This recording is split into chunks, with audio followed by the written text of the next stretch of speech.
Good morning viewers, welcome to my YouTube channel Blue Sky Studios. Today I am planning to work out on some of the exercises on active voice and passive voice. So last video we have seen about the definitions of active voice and passive voice. You have learnt out of 12 tense forms, only 8 tense forms can be changed into passive voice. And also you have learnt how to change assertive sentence into passive voice. For instance, I wrote a letter was written by me. I write a letter is written by me. I will write a letter will be written by me. All those exercises have been covered in the last video, that is on part 1 active voice and passive voice. Today part 2 active voice into passive voice. So here I would like to cover up some of the topics like how to change interrogative sentence into passive voice, imperative sentence into passive voice, modal verb into passive voice, quasi passives into passive voice, some of the miscellaneous sentences into passive voice. So here here I have come up with a lot of challenging questions. If you think you are smart in English grammar, so this is very challenging to you. So kindly watch. If you are able to answer all these questions, really you are a scholar in English. Right? We will see one by one. First, how to change imperative sentence into passive voice. Before that, you should know what you mean by imperative sentence. What do you mean by imperative sentence? Imperative sentences express command, order, request, etc. For example, open the door, close the door, sit down. Please bring me a cup of coffee. These are all the expressions used in imperative sentences. So here, when you change into passive voice, use verbs like advise, request, order, etc. அதில் மாத்திரமா இதில் மாற்ற முடியாது. அங்கே subject இருந்து நம்ம ஈஸியாக மாற்றிட்டோம். I wrote a letter, I subject, wrote verb, a letter வந்து ஆப்ஜெக்ட். ஸோ அது வந்து ஈஸியாக நம்ம பேசிவேஷன் மாற்றிட்டோம். A letter was written by me. First நான் சொன்னேன் change object subject. Second point add be form verb. Third add past participle. Fourth add preposition by. Last point change subject to object. அதெல்லாம் நல்லா வீடியோ 1ல் பார்த்தோம். இதில் பார்ப்போம். First one எப்படி change, யாருக்கெல்லாம் ஆன்சர் தெரியுது பார்ப்போம். First one, please post this letter. இது வந்து ஒரு imperative sentence. Please post this letter. அது எப்படி எழுதணும்னு பார்த்தீங்கன்னா, ப்ளீஸ்ட் வந்தாலுமே you are requested to post this letter. இப்படி தான் நீங்கள் பேசிவிஸில் மாற்றணும். You are requested to post this letter. Requested பாருங்கள், வெர்ப் 3 இருக்குது, பாஸ்ட் பார்ட்டிசிபிள் இருக்குது, யூ சப்ஜெக்ட் இருக்குது, are be form of verb, requested past participle, by கிடையாது, you are requested to post this letter. இப்படி தான் நீங்கள் அதை மாற்றணும். Please post this letter, you are requested to post this letter. இது வந்து எந்த மாதிரி சென்டென்ஸ் வந்து மாற்றணும், இம்பரேட்டிவ் சென்டென்ஸ் வந்து இந்த மாதிரி தான் மாற்றணும். ப்ளீஸ் ஹெல்ப் மீ அப்படின்னு யாருன்னா சொல்லுவாங்க. Please help me, you are requested to help me, you are requested to help me. Please bring me cup of coffee அப்படின்னு you are requested to bring me a cup of coffee. இந்த 2+ verb add பண்ண அந்த இடத்துல. இது rules இப்படி தான் இருக்குது imperative sentence மாற்றும் போது. Shut the door, shut the door, போய் கதை சாத்து, ஷட் த டோர். அப்போ வந்து யூ ஆர் ரிக்வெஸ்டட் கிடையாது, you are ordered to shut the door. Please shut the door சொல்லலாம், you are requested to shut the door சொல்லலாம். நீங்கள் வெறும் அந்த ப்ளீஸ்ன்ற வார்த்தையில் ஷட் த டோருங்குது. So you are ordered to shut the door, you are ordered to shut the door. You பாருங்கள் subject இருக்குது, are be form of verb ordered, verb 3 past participle, to shut the door add பண்ணணும். Shut கூட to add பண்ணணும். 2+ verb வருது, infinitive வருது, to shut the door. பாருங்கள் question shut the door இருந்தால் to shut the door, post this letter இருந்தால் to post this letter. அந்த மாதிரி நீங்கள் ஆட் பண்ணணும். ஒர்க் ஹார்ட், தம்பி ஹார்ட் ஒர்க் பண்ணுப்பா, நல்லா ஹார்ட் ஒர்க் பண்ணால் தான் லைஃப்பில் முன்னேற முடியும்னு சொல்கிறாங்க. Work hard, you are advised to work hard. Advise பண்ண, you are advise to work hard. Work hard முன்னாடி 2 போட்டுங்க, you are advise to work hard. Light the lamp, இந்த மாதிரியே இருக்கும். இப்படி அதில் light the lamp, let the lamp be lighted. Light the lamp, let the lamp be lighted. Open the door, let the door be open அப்படின்னு எழுதலாம். Shut the door, let the door B shut அப்படி எழுதலாம். இப்படி எழுதலாம், அப்படி எழுதலாம். 2 விதமும் நீங்கள் எழுதலாம். Never give up hope, let hope never be given up. Never give up hope, never ever give up. அது மாதிரி சென்டென்ஸ் தான் அது. Never give up hope, let hope never be given up. Never tell a lie. இது எப்படி எதெல்லாம் let a lie never be told, or a lie should never be told. Open the door, open the door, let the door be opened, or you are pleased கொடுத்தாங்கன்னா you are requested to open the door. Please கொடுக்கல open the door சொன்னாங்கன்னா you are ordered to open the door. இது வந்து imperative sentences.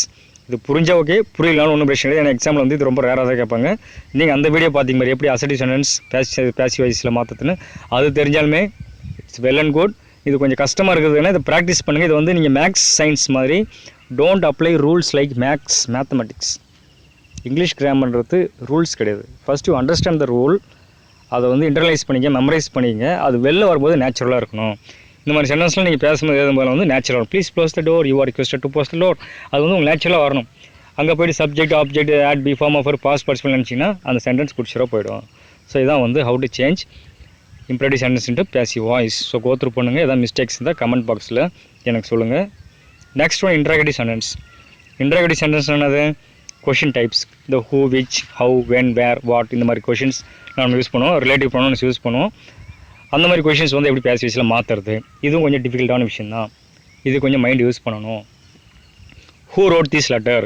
இங்கே question type வந்ததுன்னா முன்னாடி அந்த question word தான் போடணும். Who wrote this letter. ஹூனா யார், நம்ம சப்ஜெக்ட் கிடையாது. அதனால் ஹூ வந்தால் என்ன பண்ணால் பை ஹூம் போட்டுங்க. Who wrote this letter, by whom.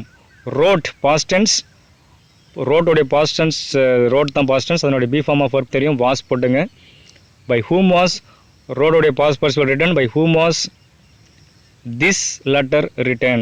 by whom was, by whom போட்டாச்சு, பி ஃபார்ம் வர்ப் போட்டாச்சு, பக்கத்தில் வந்து லெட்டர் போடுங்க, this letter written. by whom was this letter written. who wrote Thirukkural, by whom was Thirukkural written. இது நேச்சுரலாக internalise பண்ணிக்கங்க. இதை mug up பண்ணாதீங்க. do you love him, do you love him. ஆன்சர்னா ஒரு சப்போஸ் அது எப்படி ஆன்சர் சொல்லுவீங்க? Do you love him, yes I love him, no I don't love him. இப்போ ஐ லவ் ஹிம் வருது. ஐ லவ் ஹிம் வந்து எப்படி மாற்றுவீங்க? I love him, he is loved by me, he is loved by me. அந்த he is loved by me தான் ஈஸத்துக்கு முன்னாடி போடுங்க, is he loved by you. Suppose question மாற்ற முடியல. இது வந்து நம்ம இதில் பாருங்கள் 2 and 3, 2, 3, 4 பாருங்கள். இது வந்து எஸ் ஆர் நோ கொஷின்ஸ். கொஷின்ஸில் 2 டைப் இருக்குது உங்களுக்கு தெரியும்.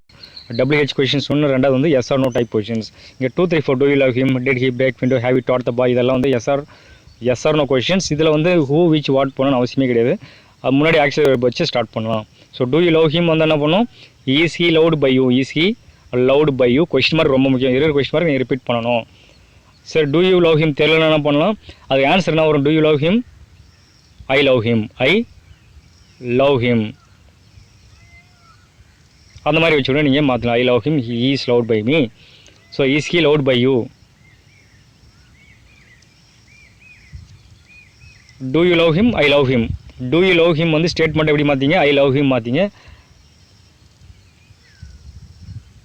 அது கொஞ்சம் கன்ஃபியூஷனாக தான் இருக்குது, அதை கொஞ்சம் மாற்றிங்க. Do you love him, is he loved by you.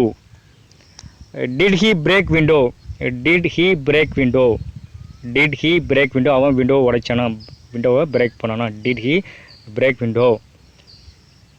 யார் இது சப்ஜெக்ட்? He subject. இதில் எது object? Window object. So past tense வந்து வாஸ் போடுங்க. Was the window broken by him, was the window broken by him மாற்றினோம். did he break the window, he broke the window. அது ஆக்சுவலாக ஒன்று சென்டென்ஸாக பார்த்தீங்கன்னா he broke the window வரும். he broke the window. was the window broken by him, அது மாதிரி மாற்றிங்க. was the window broken by him. have you taught the boy, have you taught the boy. Subject வந்து இதில் வந்து the boy. so has the boy been taught by you. ஏன் have வந்து இங்கே ஹேஸாக மாறிச்சு? இதில் வந்து பாய் வந்து சப்ஜெக்ட் சிங்குலர் ப்ரெசன்ட் பர்ஃபெக்ட் டென்ஸில் ஊற்றுறாங்க. அங்கே ஹேவ் யூன்றதுனால யூ ஹேவ் வந்து நம்ம என்ன பண்ணுறோம்? அந்த பாய் தூக்கி முன்னாடி போடுறோம். பேசிவேஸில் மாற்றும் போது பேசிவேஸில் வந்து பாய் முன்னாடி வந்து அந்த யூ கடைசியாக போயிடும். ஸோ ஹேஸ் த பாய் ஏற்கனவே சொன்னால் இப்போ பர்ஃபெக்ட் டென்ஸ் பீன் ஆட் பண்ணணும். So has the boy been taught by you. Question mark ரொம்ப முக்கியம். What you want, what you want இது எப்படி மாற்றலாம்? What is wanted by you. What you want, what is wanted by you. என்ன தேவைப்பட்டது, what you want தேவைப்படுது, என்ன தேவைப்பட்டது, what is wanted by you. Why did she beat the servant? Why did she beat the servant? Why was the servant beaten by her? Why was the servant beaten by her? Why was the servant beaten by her? Past சொன்னாலுமே was போட்டுங்க. Why was the servant beaten by her? Why did you write the letter? Sorry, when did you write the letter? எப்போ letter எழுதுன? When did you write the letter? When was the letter written by you? When was the letter written by you? Question mark போட்டுங்க. Did வந்து was போடணும். When was the letter written? Right உடைய past participle written by you? Question mark. When was the letter written by you? The letter was written by you. அதான் வந்து was the letter written by you. When was the, when அப்படியே வச்சிங்க, கூட was போடுங்க. அதனுடைய be form of verb. When was the letter written by you? Where will you spend your holidays? Where will you spend your holidays? Holidays நீ எங்க spend பண்ணுவ? Where will your holidays be spent by you? I will write a letter will be written by you. அதே formula தான். Where will you spend your holidays? Where will your holidays be spent by you? அந்த ஃபார்மெட்டில் பார்த்தீங்க. Question type வந்து இப்போ question type வந்தால் அந்த வேர் அப்படியே வச்சுணும், when அப்படியே வச்சுணும், ஒய் அப்படியே வச்சுணும், வாட் அப்படியே வச்சுணும். அது மாறவே கூடாது. அது ஆக்சுவலி வரும்னா அதுக்கேற்ற மாதிரி நீங்கள் மாற்றிக்கணும். How will you cross the river?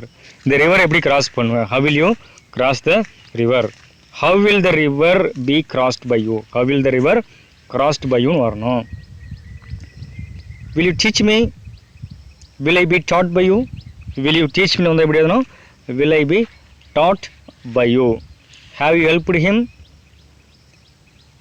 Him வந்து அப்படியே மாற்றிங்க. ஆப்ஜெக்ட் வந்து சப்ஜெக்டாக மாற்றுங்க. இந்த இடத்துல him உடைய சப்ஜெக்ட் வந்து he. Has he been helped by you? Has he been helped by you? Question mark. இதெல்லாம் வந்து ரொம்ப இன்ட்ராகேட்டிவ் சென்டென்ஸ் வந்து நல்லா புத்திசாலி நல்லா புரிஞ்சுக்கிட்டு அண்டர்ஸ்டாண்ட் பண்ணிட்டீங்க. அந்த பார்ட் 1 வீடியோ நல்லா பார்த்தீங்கன்னா அதை நீங்கள் அப்ளை பண்ணுங்கள். இது சென்ஸ் ட்ரான்ஸ்லேஷன் மாதிரி இப்படி தான் நீங்கள் இதை மாற்றணும். எப்படி சேஞ்ச் பண்ணணும் நல்லா அண்டர்ஸ்டாண்ட் பண்ணிட்டு சேஞ்ச் பண்ணணும். இது ரொம்ப ஈஸியாக இருக்கும். Who wrote this letter? By whom was this letter written? Do you love him? Is he loved by you? Did he break the window? Was the window broken by him? So அதை அப்படியே go through பண்ணுங்கள். ஈஸியாக தான் இருக்கும். First time பார்க்கும்போது கொஞ்சம் கஷ்டமாக இருக்கும். நீங்களே அதை படித்து மாற்றி பாருங்கள். அந்த ரூல்ஸ் அப்ளை பண்ணி பாருங்கள். ரொம்ப ஈஸியாக இருக்கும். Next move to the next slide. Model auxiliary verbs வந்து எப்படி மாற்றலாம்? It's very easy. ஷுட் வந்தால் ஷுட் பி டன், ஷுட் வந்தால் ஷுட் பி, கேன் வந்தால் கேன் பி, குட் வந்தால் குட் பி, வில் வந்தால் வில் பி, would வந்தால் would be, மே வந்தால் மே பி, மைட் வந்தால் மைட் பி, கூட பிபி போட்டு கூட பாஸ்ட் பார்ட்டிசிபிள் போட்டிங்கன்னா இது ரொம்ப ஈஸி. ஸோ ஃபர்ஸ்ட் எக்ஸாம்பிள் பாருங்கள். You can do this work, you can do this work. This ஒர்க்கு முன்னாடி போடுங்க. This work can be done by you. This work can be done by you. This work subject can கூட be போடுங்க. Can be done by you. இங்கே was இஸ்க்கு வேலை கிடையாது. ஏன்னா அவங்க ஆல்ரெடி மாடல் ஆக்சிலரி கொடுத்துறாங்க. சாரி, மாடல் ஒர்க் கொடுத்துறாங்க. மாடல் ஒர்க் கொடுத்தா அதுவும் கூட தான் நீங்கள் பி ஃபார்ம் ஆட் பண்ணணுமே தவிர நீங்கள் புதுசாக இஸ் வாஸ் ஆர்லாம் ஆட் பண்ண அவசியம் கிடையாது. He may help you, he may help you. You இதுக்கு முன்னாடி போடுங்க. You may be helped by him. She might win the match, the match might be won by her. The match might be won by her. Could you lend me 50 rupees? Could you lend me 50 rupees? ஆனால் இது question எப்படி கேட்டுருக்காங்க. அப்போ could you lend me 50 rupees? Could 50 rupees be lent to me by you? Could 50 rupees be lent to me by you? He should respect his elders. He should respect his elders. His elders should be respected by him. இது அப்படி தான் மாற்றணும். நல்லா ஒரு தடவை படித்து பார்த்து நீங்களே மாற்றுங்க. ரொம்ப ஈஸியாக இருக்கும். Next one prepositional verbs. Prepositional verbs கொடுத்தா என்ன பண்ணுறது? வர்போட ப்ரிப்போசிஷன் வந்தால் அது prepositional verb. For example objected to, given up, laughed at, accused of, acceded to, இதெல்லாம் வந்து ப்ரிப்போசிஷனல் வர்ப். ப்ரிப்போசிஷனல் வர்ப் வந்தால் எப்படி மாற்றணும்? She objected to my proposal. She objected to my proposal. Objected to அப்படியே தான் வச்சுக்கணும். She objected to my proposal. அது to தூக்கிட கூடாது. அப்ஜெக்டட் டுன்றது prepositional verbs. So my proposal was objected to by her. My proposal அந்த object வந்து சப்ஜெக்டாக மாற்றியாச்சு. கூட பி ஃபார்ம் ஆஃப் வாஸ் போட்டுச்சு, பாஸ்ட் டென்ஸ் வாஸ் போட்டுச்சு. அப்ஜெக்டட் மட்டும் போனோம், அப்ஜெக்டட் டூன்னு போட்டு அப்புறம் add by, then change she into object. அதனுடைய ஆப்ஜெக்ட் வந்து her. My proposal was objected to by her. Has he given up smoking? Has he given up smoking? Smoking has smoking been given up by him. இது வந்து present perfect டென்ஸில் கொடுத்துருக்காங்க. So been add பண்ணோம். Has smoking been given up by him. Question type வருது, இது வந்து SR no questions வந்தால் அந்த verb தான் முன்னாடி வரணும். WH கொஸ்டின் வந்தால் WH தான் முன்னாடி வரணும். The children laughed at the beggar. laughed at மாறக்கூடாது, ஏற்கனவே given up மாற்ற மாதிரி objective to மாற்ற மாதிரி laughed at மாற்றக்கூடாது. The children laughed at the beggar. The beggar was laughed at by the children. She accused him of theft. He was accused of theft by her. accused of மாற்ற அப்படியே தான் வச்சுக்கணும். We acceded to his request. His request was acceded to by us. we வந்து by us மாறுது. So இது ஈஸியாக தான் இருக்கும். ப்ரிப்போஷனல் ஃப்ரேஸ் வெரி ரேர், இதையும் try to understand. Next quasi passives. Quasi பேசிவ்ஸ்னால் அந்த ஆக்டிவ் வாய்ஸ் மாதிரி இருக்காது, பேசிவ் வாய்ஸ் மாதிரி இருக்காது. த குவாசி மீன்ஸ் பார்ஷியலின்னு அர்த்தம். இப்படி இல்லை அப்படி இல்லைன்ற மாதிரி இருக்குது. So what you mean by passive quasives? A verb is called quasi passive when its usage looks almost passive, however actually it is active. For example, oil sells cheap அப்படின்னு கொடுத்தாங்கன்னா meaning வந்து oil is cheap when it is sold. Oil ரொம்ப சீப்புன்னு சொல்கிற, எப்போ அது cheap, அது விற்கும்போது cheap. Oil sells cheap meaning oil is cheap when it is sold. இது எப்படி மாற்றலாம்? பார்க்குறதுக்கு ஆல்மோஸ்ட் பேசிவ் மாதிரி இருக்கானது ஆக்டிவ் வாய்ஸ் தான். This mango tastes sweet. This mango is sweet when tasted. நீங்கள் அப்படி தான் பேசிவ்ஸில் மாற்ற முடியும். Sweet is tasted by this mango எதுங்கன்னா தப்பு. ஒரு சில பேர் அறிவியல் என்ன பண்ணுவாங்க, this mango taste sweet. ஸ்வீட்ன்றது என்னன்னே புரியாமல் sweet is tasted by mango அப்படியே வந்து கிராமட்டிக்கல் ரூல்ஸ் அப்ளை பண்ணக்கூடாது. ஒரு சிலது இருக்குது, எக்ஸப்ஷனல் கேசஸ்லாம் இருக்குது. This mango taste sweet.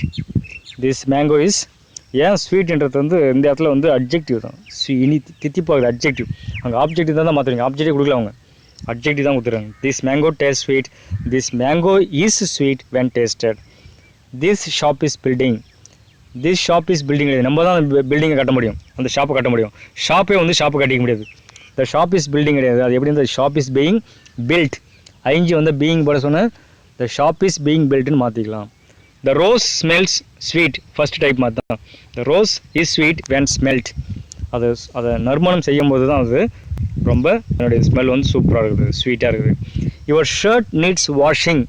Your shirt needs வாஷிங்னு இருக்குது. Your shirts needs to be washed, to be washed, to be presented, to be accepted, to be apologized, to be honored. அதெல்லாம் அந்த மாதிரி to be போட்டுக்கணும். This medicine tastes bitter. This medicine is bitter when tasted. இது கொஞ்சம் கஷ்டமாக தான் இருக்கும் பார்க்கறதுக்கு. நல்லா மெமரைஸ் பண்ணுங்கள், ஒர்க் அவுட் பண்ணுங்கள், ஈஸியாக இருக்கும். Don't apply rules like mathematics for all grammar exercises. இது வந்து அண்டர்ஸ்டாண்ட் பண்ணி தான் மாற்றணும். நெக்ஸ்ட் லாஸ்ட் பார்ட் மிஸ்லனியஸ் எல்லாம் கலந்துக்கிட்டே இருக்குது. Various types of activities and passes இருக்குது. அதை நம்ம எப்படி மாற்ற பார்ப்போம். First one, grass grows over the fields. Grass grows over the fields simple presents கொடுத்துட்றாங்க. Grass grows over the fields. Fields தூக்கி முன்னாடி போடுங்க. த ஃபீல்ட்ஸ் ப்ளூரல் இருக்குது. த ஃபீல்ட்ஸ் ஆர், அதுக்கு வந்து ஆர் போடுங்க. The fields are overgrown with grass. நிறைய பேர் என்ன பண்ணுவாங்க, the fields are overgrown by grass அப்படின்னு சொல்லக்கூடாது. ஃபீல்டு மேலே கிராஸ் வளர்ந்துருக்குது, அவ்வளோதான். the fields are overgrown with grass. someone has stolen my pen. இந்த someone வரும்போது நம்ம வந்து மறுபடியும் அந்த someone போடணும் அவசியம் கிடையாது. my pen has been stolen, present perfect tense கொடுத்துறாங்க. my pen has been stolen by someone போடலாம், போனன்ற அவசியம் கிடையாது. ஏன்னா யார் திருடானே இல்லை, என் பேனை யாரும் திருடிட்டாங்கன்றது தான் மீனிங். கிளாஸில் என்ன சொன்னீங்க, பேனை காணாம போச்சுன்னா my pen has been stolen, my book has been missed, அதான் சொல்லுவோம். my pen has been stolen. people say that he is a rich man. இந்த மாதிரி காம்ப்ளெக்ஸ் சென்டென்ஸ் வந்து என்ன பண்ணுறது, people say that he is a rich man. இது வந்து complex sentence. People சேன்றது ஒரு மெயின் கிளாஸ் கொடுத்துறாங்க. தட் ஹீ இஸ் ரிச் அப்படின்றது சப்பார்டினேட் கிளாஸ். இது எப்படி மாற்றணும்னா, it is said by people that he is a rich man. By people போன அவசியம் கிடையாது. It is said that he is a rich man. It is time to ring the bell.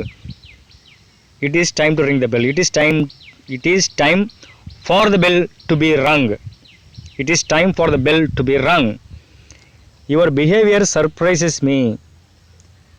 I was சொல்லக்கூடாது, எனக்கு surprises தான். Your behaviour surprises மீன்றது simple present tense. I was surprised எழுதக்கூடாது. I am surprised at your behaviour. I am surprised by your behaviour தான் நேச்சுரலாக தோணும். ஆனால் அது மாதிரி வராது, அட்டு போகணும். எல்லாத்துக்கும் by போட்டக்கூடாது. I am surprised at your behaviour. ஏன்னா அது மிஸ்லனியஸ், இது exceptional cases. I am surprised at your behaviour. I know him. he is known by me சொல்லக்கூடாது, he is known by me சொல்லுது, he is known to me. யாரோ இல்லையா, he is known to me, அவருக்கு எனக்கு முன்னாடியே தெரியும். Music interest me, music interest me. I am interested by music சொல்லக்கூடாது. Music வந்து அவனுக்கு தேடும் வந்து காலை பிடிச்சி என் மேலே இன்ட்ரெஸ்ட் வைன்னு சொன்னது கிடையாது. I am interested in music, in music போடணும். I am interested in music. This bottle contains milk, milk is contained in this bottle. இந்த பாட்டில் மில்க் இருக்குது. So milk is contained in this bottle. The milk is contained by the bottle. So the milk is contained in this bottle. 12 months makes a year. 12 months make a year. A year is made of 12 months. One must do one's duty. One must do one's duty. Duty must be done. இதெல்லாம் miscellaneous. இதெல்லாம் ரொம்ப எக்ஸெப்ஷனாக இருக்கும். Don't be confused with these examples. Very easy, very interesting, fascinating. Just go through it, internalize, memorize. Then you can actually change into passive voice. நீங்களே ஒரு தடவை நல்லா இப்போ ஒரு கோத்ரூ பண்ணி பார்த்தீங்கன்னா இந்த எக்ஸசைசஸ் நீங்களே ஆட்டோமேட்டிக்காக பார்க்காம மாற்றலாம். இது வந்து ஜென்யூனாக மாற்றணும், நேச்சுரலாக மாற்றணும். ஆர்டிஃபிஷியல் எல்லாத்துக்கும் வந்து அதே ரூல்ஸ் அப்ளை பண்ணாது. அந்த ரூல்ஸ் வந்து எதுக்கு ஈஸியாக இருக்குன்னு பார்த்தீங்கன்னா அசர்டிவ் சென்டென்ஸ் வந்து பேசிவ் வாய்ஸில் மாற்றினா மட்டும் தான் உங்களுக்கு ஈஸியாக இருக்கும். கொஞ்சம் இன்ட்ராகேட்டிவ் வரும்போது கொஞ்சம் லைட்டாக தடுமாறுற மாதிரி இருக்கும். இம்ப்ரேட்டிவ் கொஞ்சம் தடுமாறுற மாதிரி இருக்குது. இதெல்லாம் அடுத்து குவாசி பேசிவ்ஸு இந்த மாதிரிலாம் பார்த்தீங்கன்னா ரொம்ப கஷ்டமாகவே இருக்கும். பட் இருந்தாலும் கோத்ரூ பண்ணுங்கள், இட்ஸ் வெரி ஈஸி. ஸோ இவ்வளோ நேரம் வந்து இந்த ஒரு டிஃபிகல்ட்டான டாப்பிக்கை ரொம்ப ஈஸியாக பார்த்ததுக்கு ரொம்ப நன்றி. Thank you viewers. Don't forget to subscribe my channel. Thank you.